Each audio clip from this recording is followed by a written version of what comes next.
이 역사책과 전기를 읽으며 위기에 처한 사람들이 이 걱정과 비극을 잊고 행복하게 살아가는 사례를 발견할 때마다 놀랍기도 하고 힘을 얻기도 한다.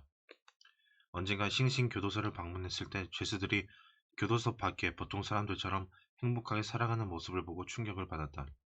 당시 교도소장이던 루이스 로스에게 내가 받은 느낌을 전하였더니 그는 이런 말을 해주었다. 범죄자들은 분노와 원한이 가득한 상태로 이곳에 오지요. 하지만 몇 달이 지나면 대부분은 불행한 과거를 잊고 안정을 찾습니다. 주어진 상황을 담담하게 받아들이면서 오히려 최대한 누리려고 하지요. 로스 소장은 한 수감자 이야기를 들려주었는데 수감자들 사이에서 정원사로 통하는 그는 교도소 안에서 노래를 부르며 채소와 꽃을 재배한다고 한다. 그 수감자는 우리보다 훨씬 지혜로운 사람이다. 다음과 같은 사실을 알고 있기 때문이다. 움직이는 손가락이 글을 쓰고 난 뒤에도 계속 움직인다. 당신의 신앙과 재치를 다한다 해도 손가락을 뒤로 돌려 반줄도 지우게 할 수 없고 아무리 눈물을 뿌려도 한 단어조차 지울 수 없다. 그러니 왜 눈물을 낭비하겠는가? 물론 우리는 실수도 하고 어리석은 짓도 저지른다. 그게 뭐 대수인가? 남들도 마찬가지다. 심지어 나폴레옹도 중요한 전투에서 3번 중 1번은 패했다. 평균을 따져보면 나폴레옹보다 우리가 나을 수도 있다. 왕의 병마를 모두 동원한다고 해도 과거를 돌이킬 수 없다는 것을 기억하라. 걱정하는 습관을 없애는 법. 6번째, 스톱밥을 다시 켜지 말라.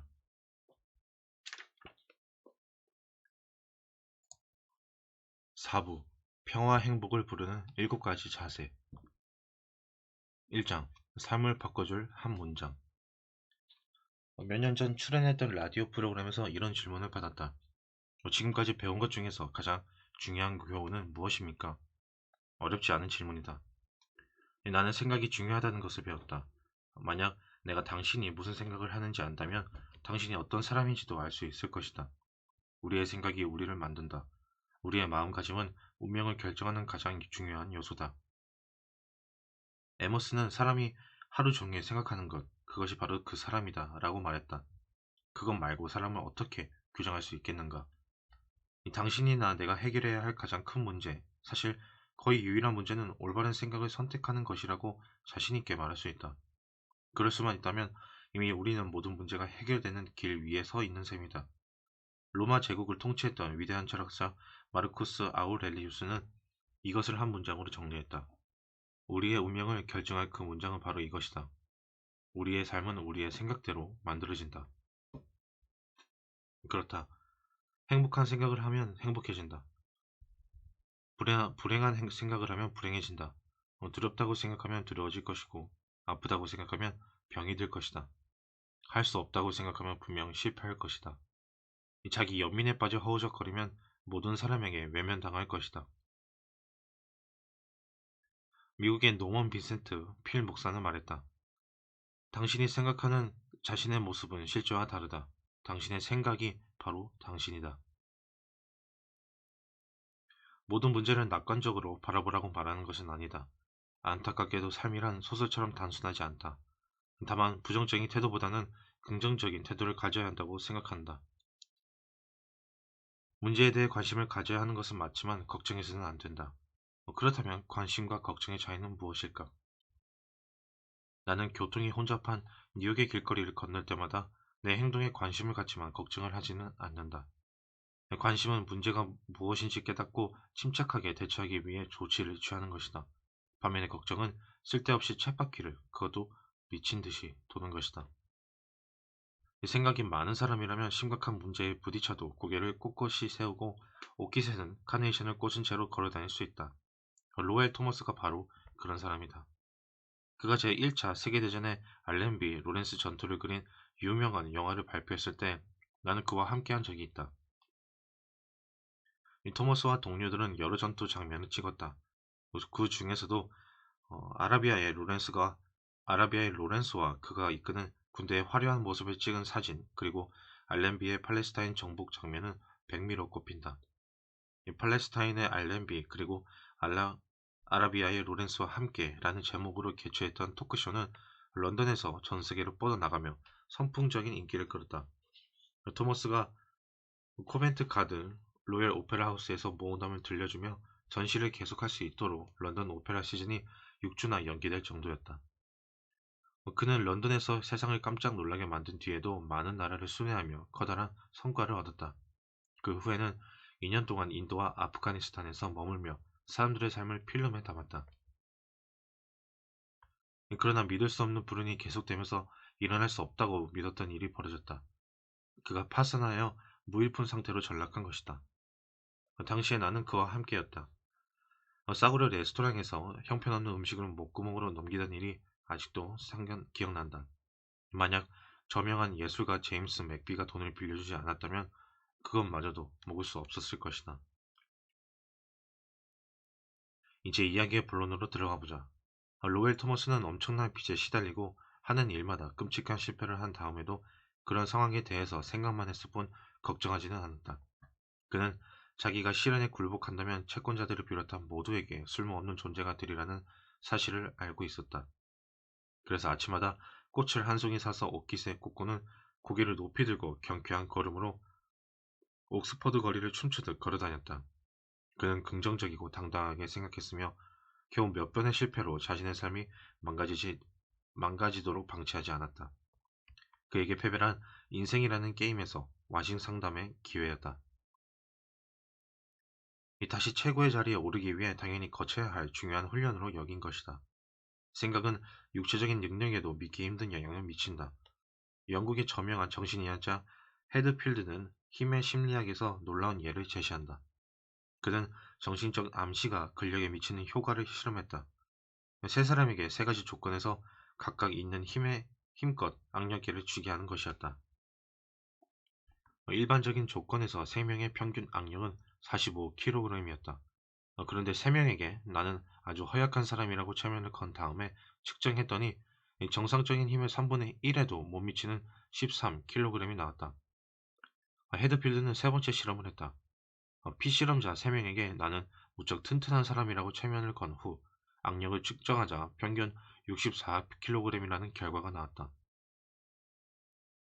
긍정적인 생각을 하게 되자 물리적인 힘이 500%나 증가한 것이다.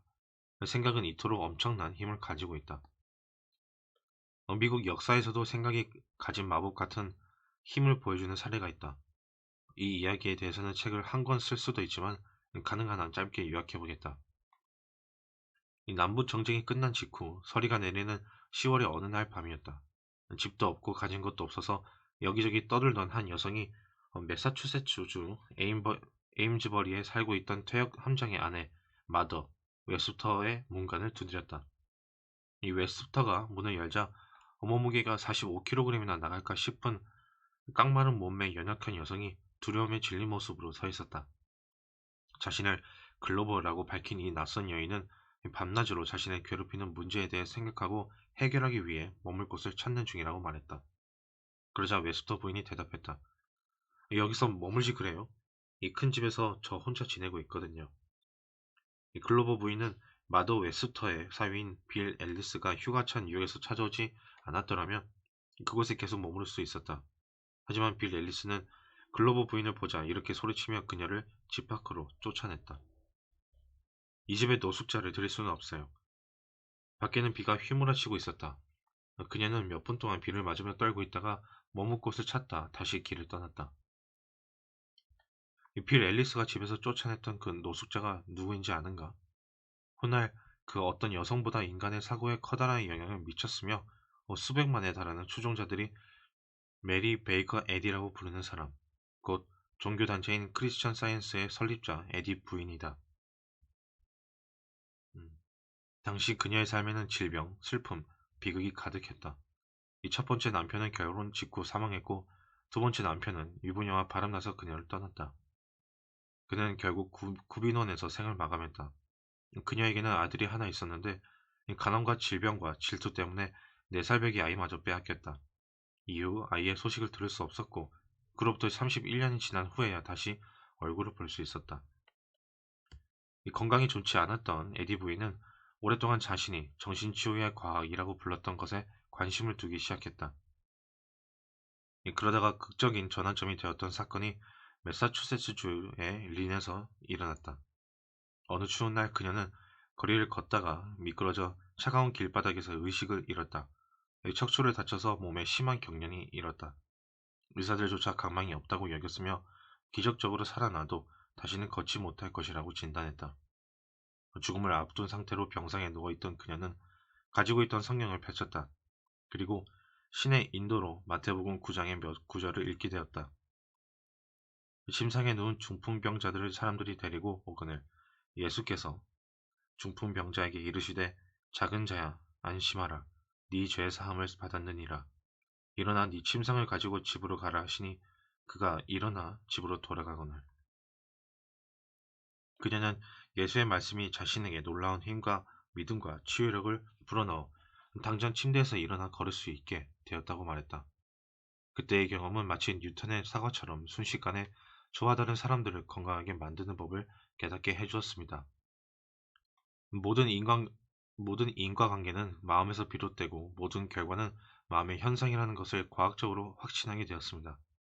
그렇게 메리 베이커 에디는 여성이 창시한 종교 중에서 가장 위대하다고 평가받으며 전 세계로 퍼져나간 크리스천 사이언스의 설립자이자 사제가 되었다. 카네기는 크리스천 사이언스를 포기하지 못해 안달이구먼. 천만의 말씀이다. 나는 그 종교의 신도가 아니다. 하지만 살면 살수록 생각이 가진 엄청난 힘을 확신하게 되었다. 35년간 성인 교육에 종사하다 보니 생각을 바꾸면 걱정, 두려움, 다양한 질병을 극복하고 인생을 변화시킬 수 있다는 사실을 알게 되었다. 그처럼 믿기 힘든 변화를 적어도 수백 번은 목격했다. 하도 많이 보니까 이제 웬만한 일에는 놀라지도 않는다. 내 수업을 들었던 미네소타주 세인트 폴 웨스트 아이다호가 2469번지에 사는 프랭크 웨일러 또 그런 사람 중 하나다. 그는 걱정이 심해서 신경쇠약을 앓았다. 저는 매사에 걱정을 했습니다. 빼빼 말라서 걱정했고 탈모가 진행되고 있는 것 같아서 걱정했죠. 돈이 없어 결혼하지 못할까봐, 좋은 아빠가 되지 못할까봐, 결혼하고 싶은 여자를 잃을까봐 걱정이었습니다. 제가 잘 살지 못하는 것 같아 속이 썩기도 했지요. 다른 사람에게 좋은 인상을 주지 못할까봐, 위기양이 생겼을까봐 걱정하기도 했죠. 그러다 보니 일을 할 수 없는 지경에 이르러 결국 직장을 그만두었습니다. 안전 밸브가 없는 보일러처럼 제 안에 긴장이 쌓여만 갔습니다. 더 이상 압력을 견딜 수 없게 되자 결국은 터지더군요. 만약 신경쇠약에 걸려본 적이 없다면 앞으로도 그러기를 바랍니다. 어떠한 육체의 고통도 고뇌에 찬 정신이 주는 고통에 비하면 대수롭지 않게 느껴질 정도니까요. 신경쇠약이 심하다 보니 가족에게 말을 걸기도 힘들었습니다. 제 생각을 통제할 수가 없었어요. 마음속에 두려움이 가득했습니다. 작은 소리에도 깜짝깜짝 놀랐지요. 사람들을 피하게 되고 아무런 이유 없이 눈물이 나곤 했습니다. 하루하루가 고통스러웠습니다. 모든 사람에게 심지어 신에게조차 버림받은 것 같았습니다. 이것저것 생각하지 말고 차라리 강에 뛰어들어 삶을 마감할까 고민하기도 했습니다. 혹시라도 나아질까 싶어서 플로리다로 여행을 떠났습니다. 기차에 막 오르려는데 아버지가 제게 편지를 건네주면서 플로리다에 도착하기 전까지는 읽지 말라고 하시더군요. 이 당시 플로리다는 여행 성수기였습니다.